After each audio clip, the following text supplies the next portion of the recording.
Hello friends, আজ আমি চলে এসেছি মেথি শাকের একটা রেসিপি নিয়ে।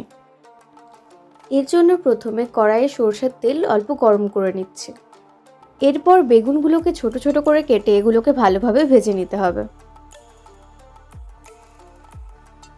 এরপর একই কড়াইয়ে আবারও সরষের তেল দিয়ে অল্প গরম করে সেখানে শুকনো লঙ্কা এবং কালো জিরে দিয়ে একটু ভেজে নিয়ে ছোট ছোট করে কেটে রাখা আলুগুলিকে দিয়ে দিতে হবে। এরপর দিয়ে দিচ্ছি পরিমাণ মতো লবণ। এরপর মেথি শাকটা দিয়ে দিচ্ছি। তারপর পরিমাণ মতো চিনি দিয়ে কড়াইটিকে ঢাকা দিয়ে ভালোভাবে রান্না করতে হবে, যাতে শাক এবং আলু দুটোই ভালোভাবে সেদ্ধ হয়ে যায়।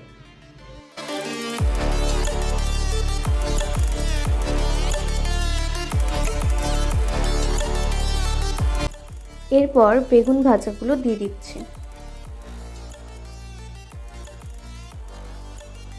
এরপর হলুদ গুঁড়ো, জিরে গুঁড়ো দিয়ে আবারও কিছুক্ষণ কড়াইটিকে ঢাকা দিয়ে রান্না করে নিতে হবে।